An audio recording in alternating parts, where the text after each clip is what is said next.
Good morning সবাইকে। সবাই কেমন আছো? আশা করি সবাই ভালো আছো। আজকের ব্রেকফাস্টে বুকু চাইছিল একটু অন্যরকম কিছু খেতে। অবশ্যই সেটা হেলদি হতে হবে। তো আমি ঝটপট কিছু পেঁয়াজ কুচিয়ে নিলাম, সাথে 3টে মতো কাঁচা লঙ্কা নিয়েছি আর সেটাকেও কুচি কুচি করে কেটে নিচ্ছি। আর তার সাথে নিয়েছি একটু রসুন, সেটাকেও আমি টুকরো টুকরো করে নিচ্ছি।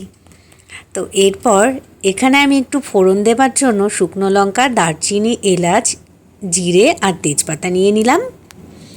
এরপর আমি একটা ফ্রাই প্যান ইউজ করব, কারণ আমার এটা করতে ফ্রাই প্যানই লাগবে। তো আমি একটু পরিমাণ মতো মসুর ডাল নিয়ে নিলাম।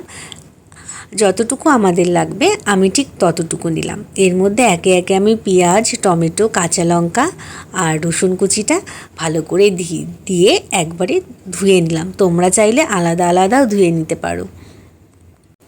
কম বেশি মুসুর ডালটা আমরা অনেকেই পছন্দ করি, কি তাই তো?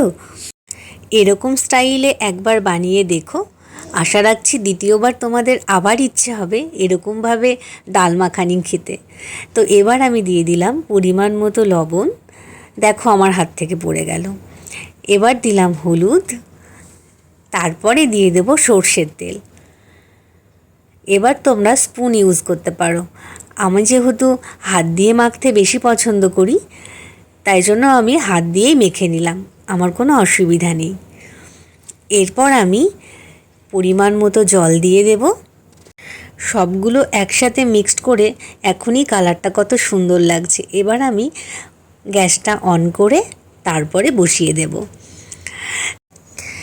যতক্ষণে ডালটা হবে ততক্ষণে তোমরা অন্য কাজও সেরে নিতে পারো। দেখো ডালটা ফুটে উঠেছে। আর আমি মুসুর ডাল আমি এরকম ফ্রাই প্যানে করতেই বেশি পছন্দ করি। নর্মাল যদি ডালও হয় সেটা আমি কুকারের ডাল খেতে একদম পছন্দ করি না। হ্যাঁ, তোমাদের কিন্তু লক্ষ্য রাখতে হবে ডালটা যেন বেশি গলে না যায়। তো এরপরে যখন ফুটে উঠেছে তখন আমি পরিমাণ মতো চিনি দিয়ে নিয়েছি। তো ফাইনালি ডালটা দেখো দেখতে কত সুন্দর হয়েছে। এরকম থাকাকালীনই তোমরা নামিয়ে দেবে একটু বাটার বা ঘি দিয়ে, তারপরে সার্ভ করবে গরম গরম ডাল মাখানি। ট্রাই করে বলো কিন্তু কেমন লাগলো। তো আজকের মতো টাটা সবাইকে।